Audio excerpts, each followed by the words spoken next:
Olá, bom dia, boa tarde, boa noite, tudo bom? É um prazer estar com vocês aqui, participantes do segundo Congresso Brasileiro de Educação, Tecnologias e Meio Ambiente. Eu me chamo professor Rogério Celestino Araújo, eu sou mestrado em Ensino e Geografia pela Universidade Regional do Cariri, a URCA, né? E nos últimos tempos eu tenho trabalhado muito sobre a questão do ensino, né, do currículo, tenho trabalhado questões relacionadas ao próprio ensino da geografia, né? E essa palestra, ela tem como um dos elementos que eu posso considerar preponderantes para que ela exista, ela é um subproduto, digamos assim, do que foi pesquisado por mim na minha dissertação de mestrado. A gente percebe que existe uma necessidade muito hoje, muito grande, né, na, na condução da educação pública, né, e do ensino público no Brasil. Isso afetando principalmente no caso, né, as ciências humanas. Então, nós vamos trabalhar aqui a intencionalidade, né, para a escola pública no contexto da mundialização dos interesses do mercado. Essa fala propõe uma reflexão sobre a escola pública em um contexto histórico, né, marcado pelas essas questões relacionadas ao neoliberalismo, ao capitalismo e essa mundialização dos interesses econômicos visando a educação em si. Porém, o que está em debate aqui, pessoal, não é apenas a educação em sentido genérico, mas o próprio sentido, né, social da escola pública. Quando falamos em mundialização dos interesses, né, econômicos relacionados ao processo da educação ou ao processo educativos, estamos nos referindo à expansão de uma lógica econômica que ultrapassa o campo da produção e do consumo e passa a interferir também em instituições sociais, políticas e culturais. A escola pública, nesse processo, deixa de ser observada apenas como um espaço de formação humana e passa a ser pressionada por discursos que enfatizam a eficiência, a produtividade, o desempenho, né? E isso adequado às demandas econômicas. Ah, por muito tempo, né, a gente pode considerar assim, a educação ela era uma ferramenta, digamos, uma construção social, né? Mas dos últimos tempos para cá, essa construção social ela está hoje atrelada a um processo, né, de intencionalidade. Para que serve a educação? Para que serve o ensino? Recentemente tive uma palestra com o professor Libânio, né, que fez eu refletir um pouco mais sobre isso. Para que serve mesmo a educação pública num país como o Brasil? Ela tem um interesse, e a gente sabe quais os interesses que a educação tem no Brasil e para que a educação serve no Brasil. Nós sabemos que existe uma educação A e uma educação B. Existe educação para os ricos e educação para os pobres, né? E esses elementos, eles estão inseridos nesse contexto do interesse mercadológico por trás da educação. As think tanks hoje, né, responsáveis pela criação de até partidos políticos em alguns países, né, elas tensionam essas questões relacionadas à educação como uma forma também de relação de poder, como, né, Lacorte considerava também, né, que as relações de poder elas perpassam por vários elementos e a educação é uma delas, né? A tese que eu sustento, né, nessa palestra é a escola pública não pode ser reduzida a um instrumento de adaptação ao mercado. Ela tem uma função social ampla que envolve a formação humana, a cidadania, a socialização, né, o reconhecimento, né, o autoconhecimento, certo? O compromisso com a transformação social. Para entender isso, a gente tem que entender uma coisa bem simples. A escola, ela nasceu de necessidades prementes da sociedade da época.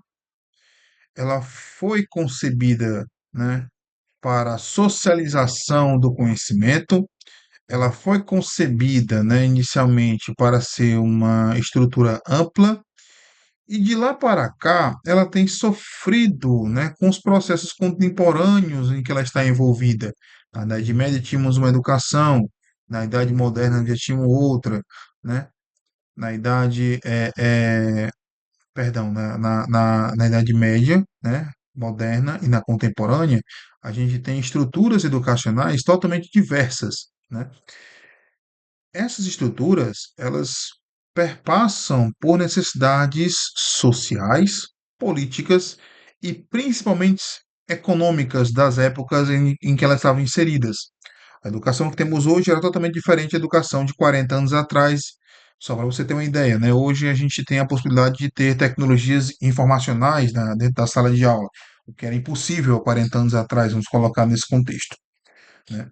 Então a escola, né, ela é um mercado hoje, um mercado amplo, um mercado ainda não saturado e um mercado capaz de ser utilizado, né, para mover massas, para mover conteúdos específicos, para mover pensamentos, para inserir na sociedade, no caso, outros pormenores, outros patamares, outras análises, né, que não sejam somente da formação social. Bem, então, nesse contexto, a escola, né, ela tem um papel social relevante e importante, né? A, a escola, como a gente comentou aqui, ela não surgiu por acaso, né? Nem é uma instituição neutra, nunca foi neutra, né? E aí você pode fazer até um paralelo, né?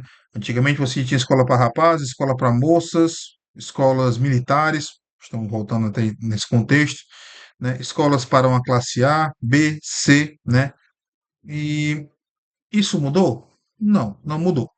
Porém, né, a escola historicamente constituída, digamos assim, como um espaço responsável por transmitir às novas gerações os conhecimentos adquiridos e acumulados pela humanidade, né, ela não está mais, digamos, nessa vertente, né? Por exemplo, a dinâmica hoje, né, de diminuir a importância das ciências humanas dentro das grades curriculares já é, na verdade, um mecanismo mercadológico antissocial. Como assim? Quando você tem hoje um mercado capaz, né, ou propondo-se, no caso, a formar pessoas, né, indivíduos aptos ao mercado, você automaticamente você também tira a possibilidade dessas pessoas de serem seres pensantes, né, cientes de sua realidade, né, inerentes à sua realidade, né, e capazes de discutir sobre as suas condições, sobre o espaço, né, sobre o lugar que, em onde estão inseridos, né, os atores que fazem parte, né, daquela sua convivência social. Ah, isso significa, né, que a educação, a sua existência, está ligada à necessidade de garantir continuidade cultural. A gente tem necessidade de garantir a continuidade de nossos padrões culturais, né, de uma formação intelectual, de uma inserção social de sujeitos, né, nesse ambiente no que nós vivemos. No caso da escola, principalmente a pública, né, essa função ganha um sentido ainda mais importante porque ela se relaciona diretamente com a democratização do acesso ao saber. A escola pública não representa apenas um espaço de ensino formal, ela expressa uma conquista histórica vinculada ao direito de educação, que hoje é até constitucional, principalmente no Brasil, a uma formação cidadã, uma possibilidade de ampliação e participação social das classes populares. Por isso, quando falamos de escola pública, não estamos falando apenas de um prédio, né, de um construto, mas de um currículo. Estamos falando de uma política administrativa, e, em alguns casos, uma política social. Estamos falando também de uma instituição com caráter social, que tem sua origem, né, e tem uma tarefa árdua, complexa, né, litigiosa em alguns aspectos, de formar sujeitos, socializar conhecimentos, contribuir para a formação da vida das pessoas, né? Transformar essas pessoas em sujeitos capazes de modificar o seu status quo, contribuir também da maneira individual e coletiva, né, das suas vidas, suas vivências. Essa compreensão é fundamental, porque só assim conseguimos perceber que está em risco não é somente a estrutura escola, mas as capacidades que a escola e a educação em si proporcionam para pessoas e para classes sociais menos abastadas. Se esse é o papel histórico da escola, precisamos então entender em que momento e sob quais condições ou circunstâncias essa função começou a ser tensionada, né, pela lógica do mercado, né? E aí nossa análise ela vai analisar no caso aqui que temos essa discussão pós-guerra, pós-Segunda Guerra Mundial. É um cenário bem típico, né? O mundo teve uma mudança drástica nesse período, né? Que foi se refletindo durante muito tempo, gerou-se uma guerra fria entre duas grandes potências, e aí nesse contexto a educação ela começou a ser um elemento de subordinação, digamos assim, e ela precisava ser subordinada, no caso, ao elemento mercantil, ao mercado, ao contexto do capitalismo e dos elementos neoliberais. É um processo histórico, como a gente pode ver, né, que aconteceu entre as épocas de 70 e 90 e se consolidou, né, na expansão do ideário neoliberal, né. Esse movimento se consolida de modo ainda mais evidente, digamos assim, nos anos 1990, quando as políticas de reforma do Estado, né, os ajustes econômicos, né, os novos modelos de gestão, né, principalmente no caso com essa derrocada, né, de um sistema econômico em relação ao outro, né, esses novos modelos, no caso, eles começam a influenciar também o campo educacional. Nesse contexto, a educação ela começa a ser cada vez mais interpelada por critérios como eficiência, produtividade, desempenho, controle de resultados e, o principal deles, qual a função ou funcionalidade para o mercado econômico. A escola, que historicamente era pensada para um espaço de formação humana e socialização de conhecimento também, ela agora passa a ser avaliada como uma ou pela sua capacidade de responder às exigências mercadológicas, de preparar indivíduos para a inserção econômica, né, no mercado flexível, do mercado capitalista. E aí você tem, no caso, um elemento que foi e voltou. Às vezes, antigamente você tinha os cursos profissionais, né, do ensino médio, né, técnico de contabilidade, técnico de administração, e eles voltaram, né, à nossa grade atual porque o mercado exige isso. O mercado que até então e as discussões, no caso, que haviam na época sobre essa retirar essa importância, ou retirar esse elemento, no caso, com importância na educação, né? A gente não precisava disso, mas na época, né, não se precisava disso, digamos, em grande escala. As discussões foram e vieram e o currículo foi modificado. Porém, essa nova estrutura retorna. Essa nova estrutura retorna porque, eu digo nova, porque ela agora tem uma nova roupagem. Não é somente mais um técnico em contabilidade, não é somente mais um técnico em administração, é o que o mercado analisa como necessário. Então, você vai ter alguns currículos com técnico em enfermagem, né? Você vai ter, no caso, o pessoal do TI, trabalhando com TI, você vai ter o pessoal que trabalha com moda, você vai ter o pessoal que trabalha com culinária, e isso está presente não só no Ceará, mas em grande parte do Brasil como um todo. Essa lógica mercantil deixa de atuar somente eh, nas empresas em si, ela foca exatamente onde as empresas vão coletar seus funcionários, que é na escola, certo? Essa lógica mercantil, ela atua, né, influenciando as políticas públicas, modificando as formas de gestão, né, e as concepções de educação e até mesmo, no caso, os elementos relacionados a essas concepções de educação. É exatamente por isso que a escola pública entra em um centro, numa disputa central de poder, né? Mas essa mercantilização ela não surgiu do nada, ela foi sustentada por determinados agentes e projetos históricos, né? Esses processos históricos, esses atores, né? Eles sim é que influenciaram a educação como nós temos hoje. Pessoal, como qualquer elemento social, a educação ela perpassa por uma coisa bem simples, investimento. Alguns analistas, alguns cientistas consideram a educação não investimento, porque não há um retorno imediato, né? Você investe em educação para institucionalizar ou melhorar a sua sociedade, né? Então você acaba não tendo um retorno, digamos assim, imediato, um retorno como outros elementos sociais, a educação ela tem um retorno a longo prazo, mas a longuíssimo prazo, né? Porque a pessoa ela tem que se formar na educação básica, entrar no mercado, entrar na educação superior, né? Se formar na educação superior, eh, se especializar na educação superior e aí sim produzir ciência ou produzir conhecimento para que consiga retornar, né, o investimento inicial que foi implementado para ela, no caso, para o grupo dela, no caso, dar alguma resposta. E isso o mercado ele não pensa dessa maneira, né? O mercado ele não quer produtos, né, que demoram tanto a responder, né, que demoram tanto a lucrar. Então, o que nós temos é um processo antigo, né, um processo longo, com períodos longos, né, focados somente nas décadas de 70, 80 e 90, né, como você vai ter Hayek e Milton Friedman, né, economistas, no caso, norte-americanos, que chefiaram grande parte desse pensamento e lideraram grande parte desse pensamento na Europa e Estados Unidos.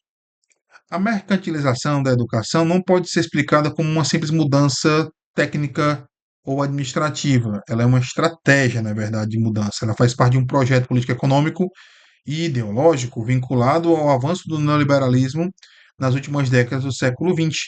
Esse projeto foi sustentado, de um lado, por formulações teóricas, né, do Hayek e do Friedman, por exemplo, que defendiam a redução, né, drástica do papel do Estado, né, em todos os aspectos da sociedade, inclusive na educação, e ampliação da lógica, né, de mercados em diferentes esferas da vida social. De um lado foi difundido por organismos internacionais, né, como o Banco Mundial, o FMI, a OCDE, que passaram a influenciar essas reformas educacionais em vários países, como o Brasil, né?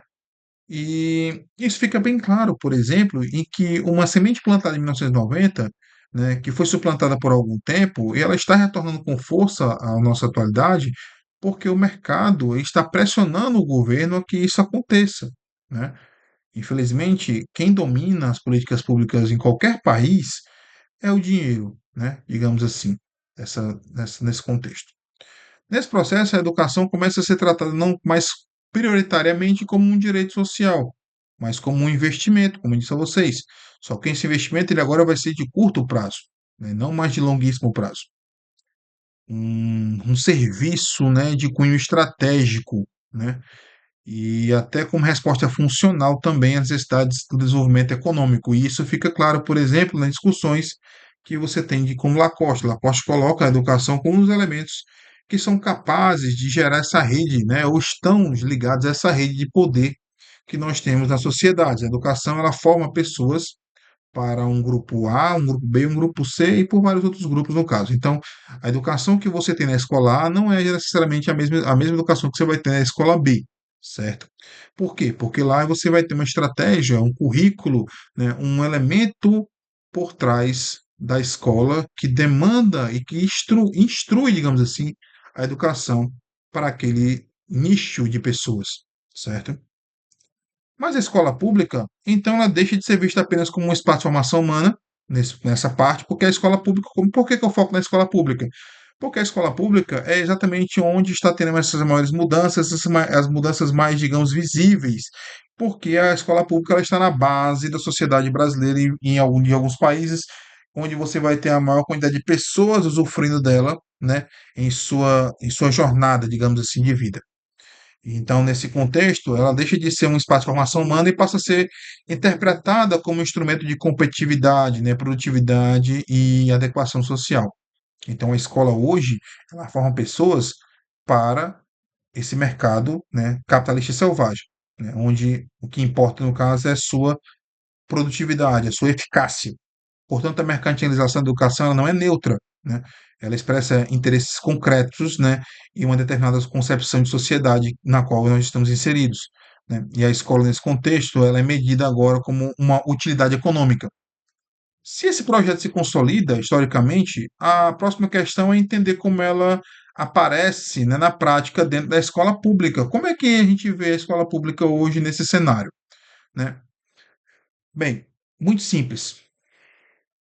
Ele se materializa da entrada até a saída da escola, principalmente mudando-se alguns elementos como cliente, colocando-se, na verdade, alguns contextos no papel pedagógico, no papel cotidiano da educação, como, por exemplo, modelo de gestão ou gestão, né?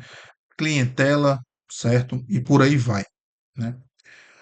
A mercantilização da educação se torna visível quando a escola pública passa a incorporar, como disse a vocês aqui, princípios típicos da racionalidade empresarial, né? Principalmente relacionado à valorização de metas. Aqui no Ceará, nós temos isso nas escolas profissionalizantes, onde os professores recebem, né, incentivo financeiro pela, digamos, pelo por ter alcançado, né, metas, desempenhado bons resultados no Enem, no Saeb e por aí vai, certo?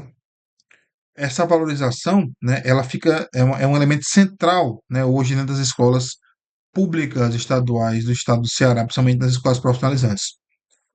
Ah, as avaliações de larga escala, como por exemplo, no caso do Brasil Saeb e o PISA, né, padronização do currículo, ênfase em competências que não têm muito valor, a não ser voltadas à empregabilidade, são os elementos que você consegue perceber que estão sendo inseridas paulatinamente dentro das escolas. Nesse cenário, o trabalho pedagógico ele passa a ser cada vez mais orientado por indicadores, índices e formas de mensuração de desempenho, principalmente. O problema não está apenas em avaliar, né, mas o problema está, no caso, em transformar a avaliação em um critério, né? Esse critério, no caso, é que define o valor da escola, o valor do professor e principalmente o valor do estudante. Ao mesmo tempo, o currículo tende a privilegiar conteúdos, né, considerados mais úteis de um ponto de vista econômico em detrimento de outros. No caso, a minha pesquisa de dissertação de mestrado, isso fica bem claro, né? A geografia ela tem perdido espaços cada vez mais que poderiam ser proeminentes para o ensino de geografia, tem perdido espaços para outros nichos, né, da educação em si, como por exemplo, núcleo de práticas sociais, né? O próprio ensino técnico, né? Em detrimento da educação, em detrimento das ciências humanas, né? E a valorização, no caso, da prova PISA, né? Em você tira espaço das humanas para a inserção de mais aulas de matemática e de língua portuguesa, né? Nesse contexto, né,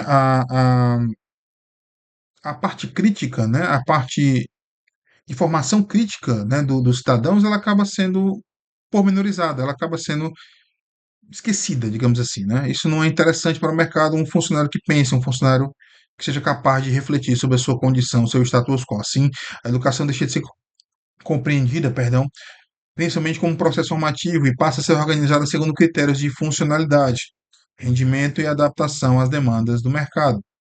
E quando isso acontece, as consequências não se limitam à gestão escolar, né?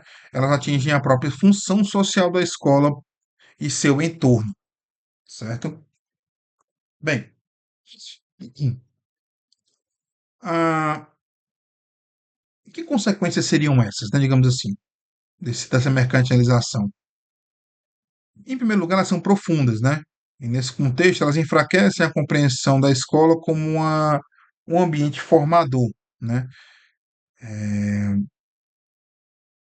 O espaço de luta, né? O espaço de identidade, um espaço de transformação social, ele acaba sendo suplantado. Então, o currículo tende a se tornar mais instrumental, mais pragmático e subordinado a finalidades imediatas, né?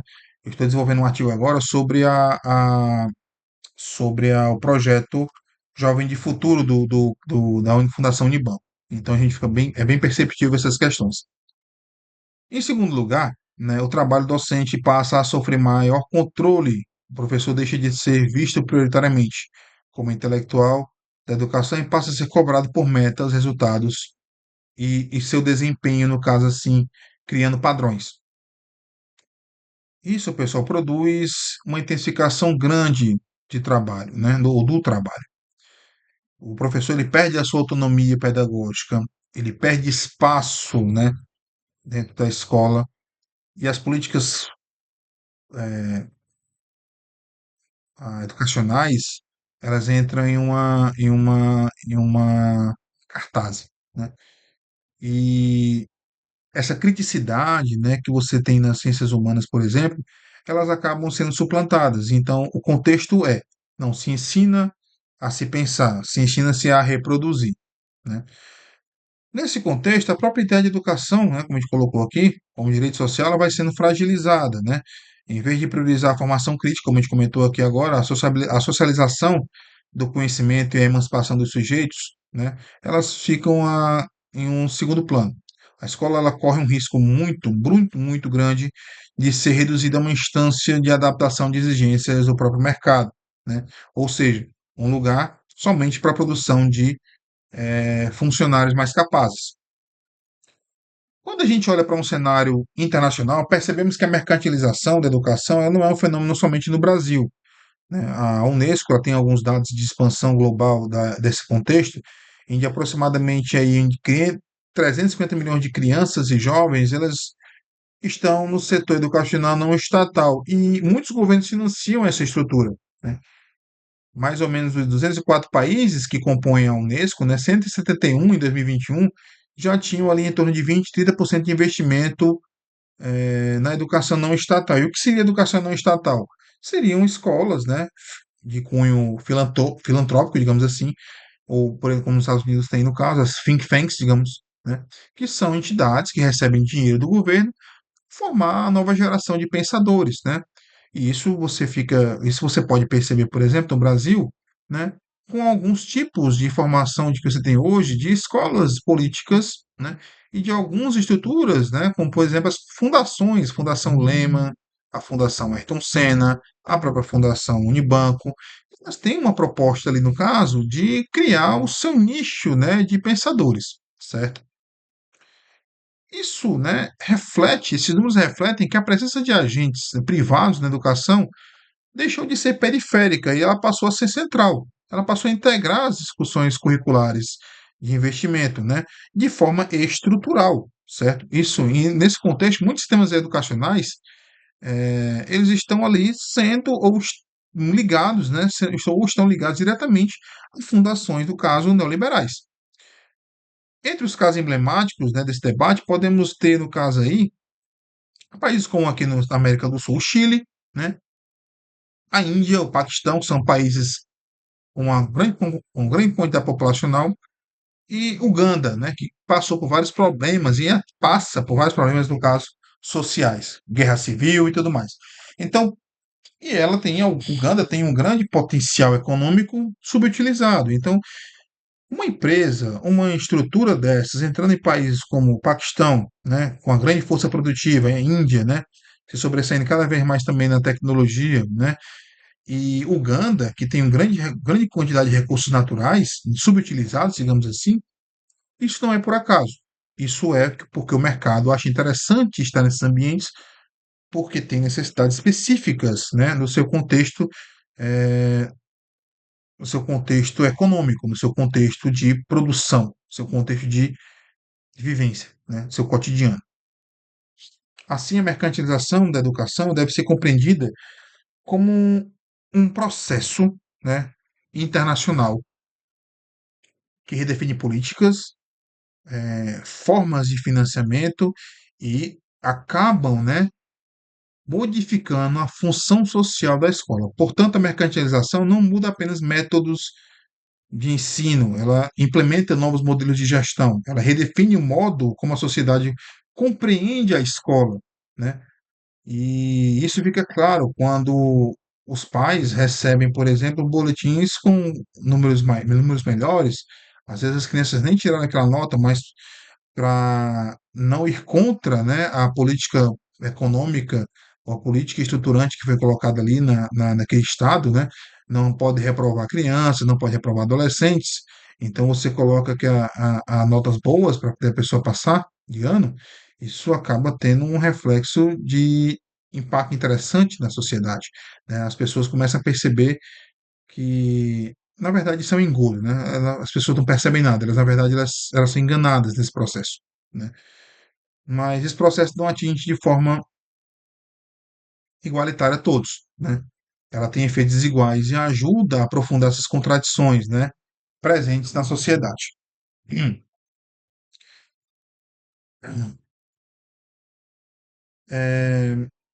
Entramos nesse contexto, né? A mercantilização e a desigualdade social, né? Então, como a gente já comentou aqui, as contradições, né, os problemas, eles se aprofundam, eles pioram, digamos assim, né? A mercantilização da educação ela incide diretamente na diferenciação dos grupos, deixando os grupos mais desiguais. Os grupos mais ricos recebem uma educação diferente dos grupos mais pobres, né? E isso é uma prática comum. Na prática, ela tende a produzir uma dualidade educacional profunda. Para os setores populares, especialmente aqueles que dependem da escola pública, muitas vezes se fortalece uma formação mais instrumental, né?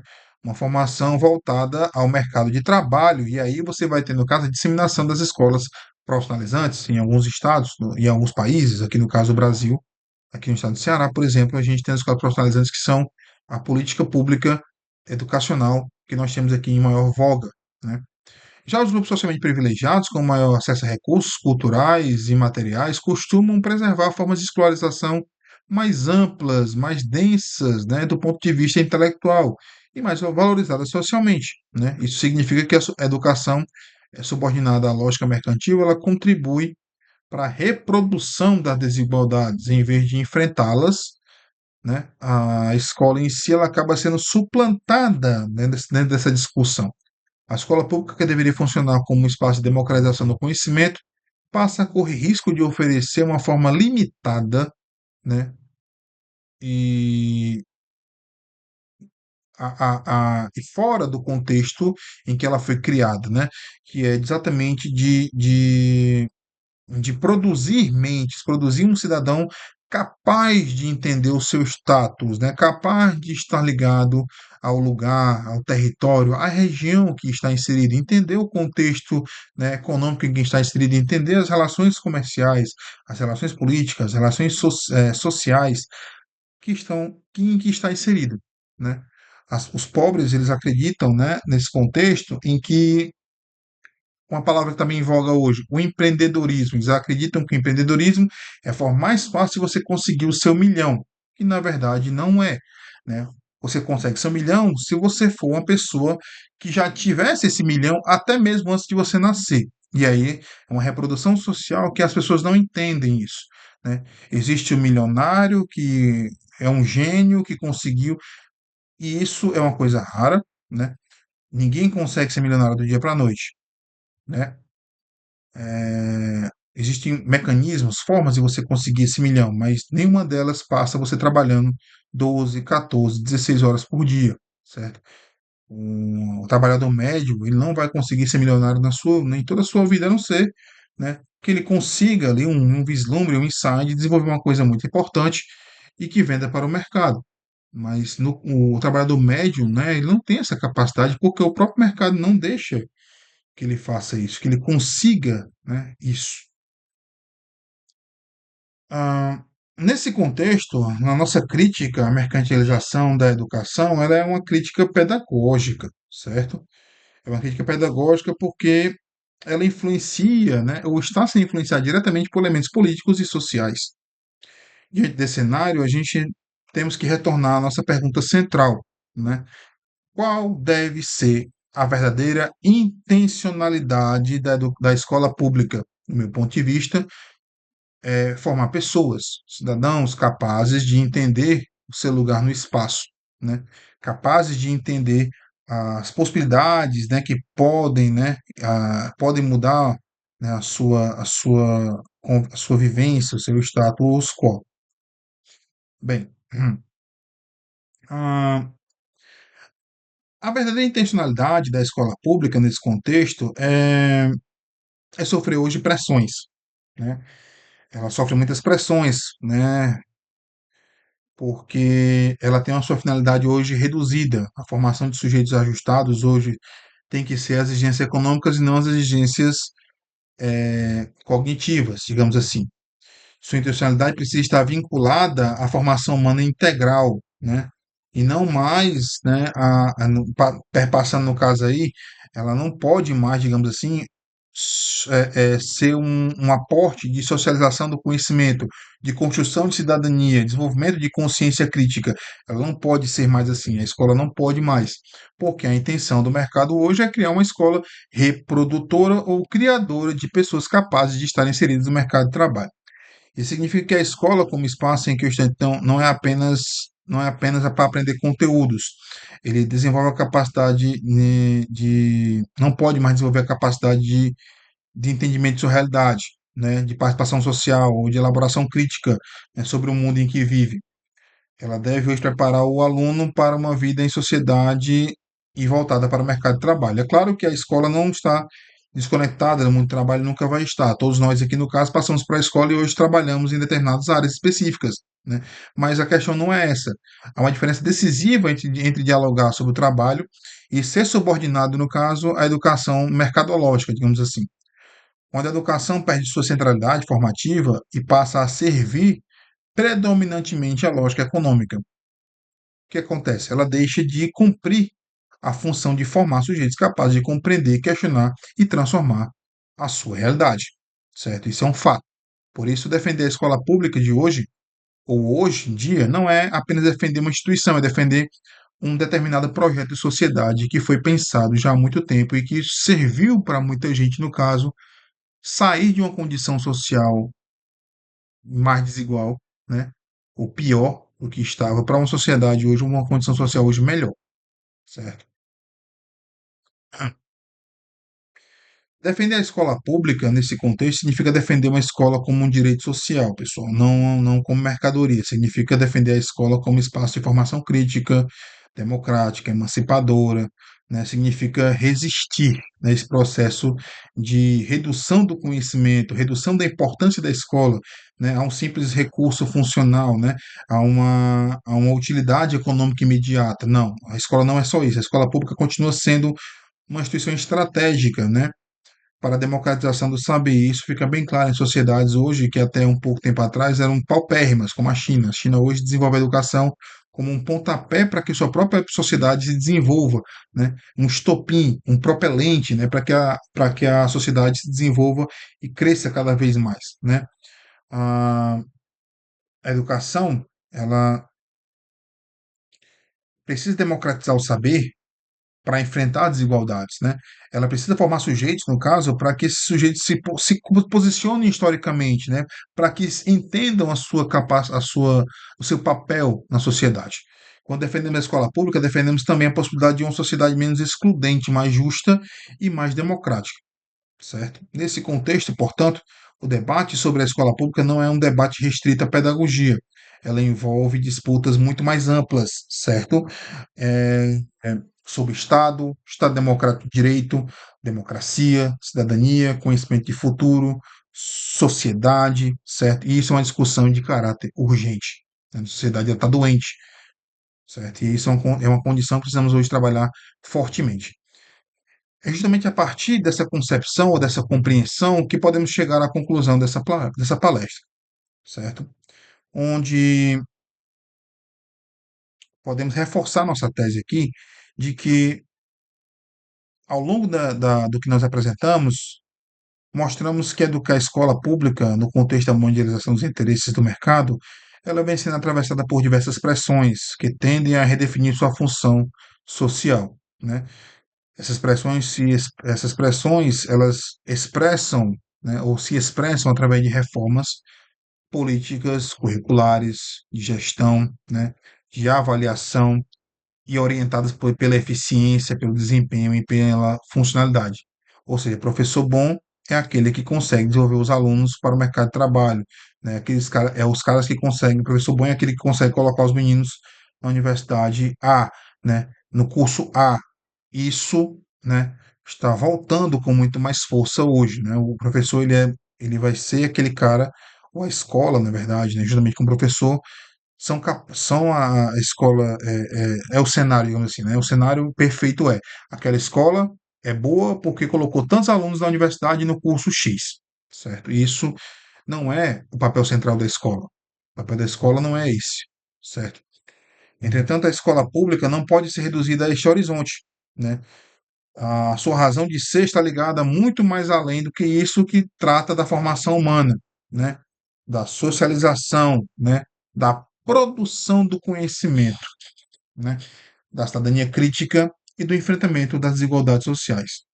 Se ela perder essa intencionalidade, corremos o risco de deixar de formar sujeitos capazes, né?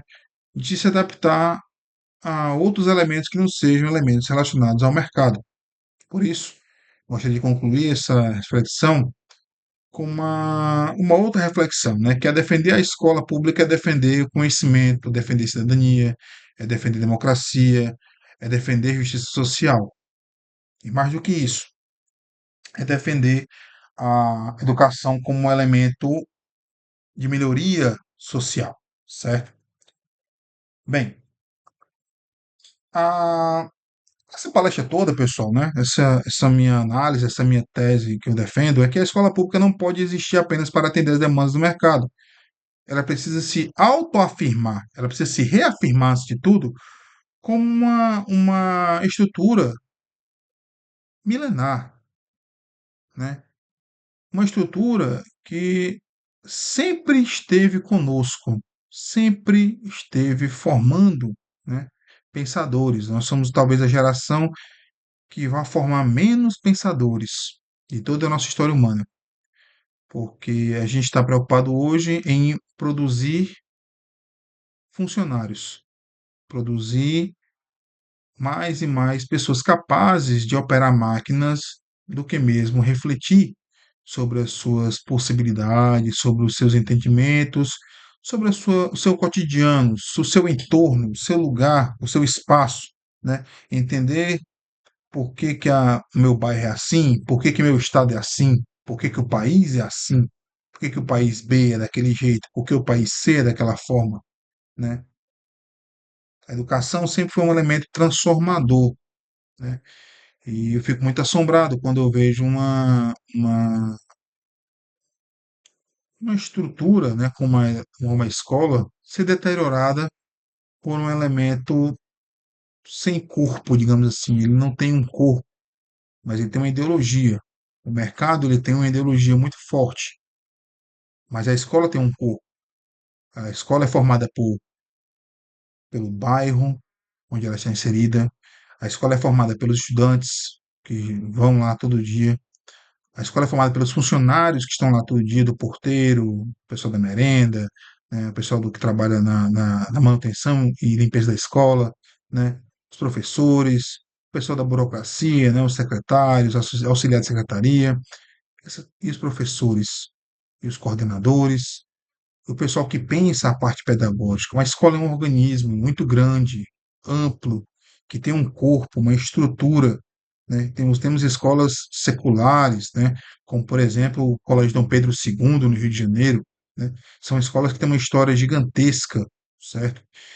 Essas escolas, elas são pontos de resistência dentro de uma estrutura cada vez mais focada em mercantilizar a educação, colocá-la como um produto.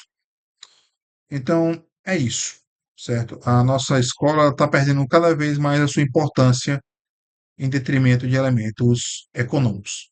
Muito obrigado, pessoal. Fiquem com Deus.